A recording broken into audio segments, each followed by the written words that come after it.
The purpose of the QQQ project is to create accessible learning materials for healthcare professionals who wish to improve their capacity to provide patient-centered care to members of the LGBTQ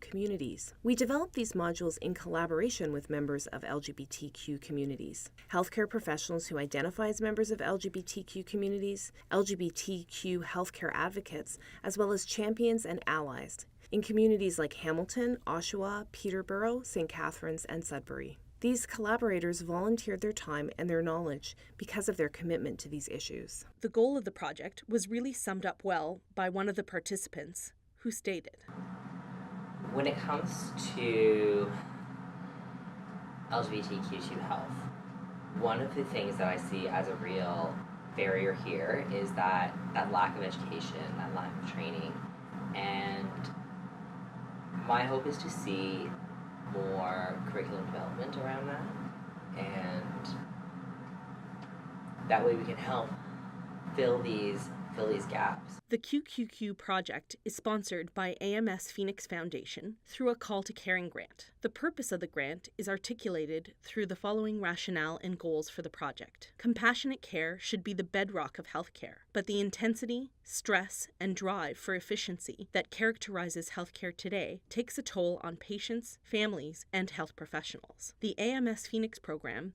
focuses on making a positive and lasting difference in how health professionals nurture and sustain the learning and practice of compassionate care.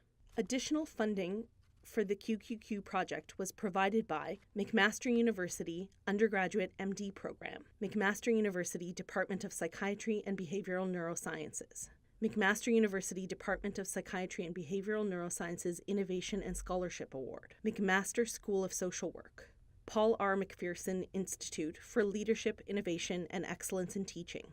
Additional support was provided by Trent University Durham campus. The important goals set out by AMS are goals that may be applied to any community, but for members of marginalized communities, seeking healthcare can be a particularly difficult process. LGBTQ communities experience marginalization, and a significant body of literature suggests that the social marginalization experienced by LGBTQ-identified people is a barrier to healthcare. When we speak about the LGBTQ community, we are speaking about people who identify as lesbian, gay, bisexual, transgender, and/or queer, as well as many other people who aren't represented in this identity shorthand. We're also speaking about folks who might describe themselves as two-spirit, liminal, genderqueer, non-binary, questioning, asexual, or many other terms falling under the umbrella of sexual or gender minority identities, or what some scholars refer to as spectrum identities. Check out LGBTQ educational materials available online. We've provided a list of resources at the end of this module, which would be good starting points for finding more information. It is important to learn the meaning of terms commonly used in LGBTQ healthcare contexts. Find and access written and video-based materials that can support the development of a basic understanding and knowledge of LGBTQ identities. Visit your professional organizational websites, the professional organizations of other healthcare professions, and other organizations that may represent you at the professional level. Look for position papers, policy statements, research, educational materials, and scholarly research produced for your discipline. Organize LGBTQ 101 training in your workplace, school, or through your professional organization, or contact your educational coordinator, professional practice leader, professional association, and/or union, and ask them for help organizing training events. Contact the Diversity or Equity Office at your workplace or school and ask for resources and supports.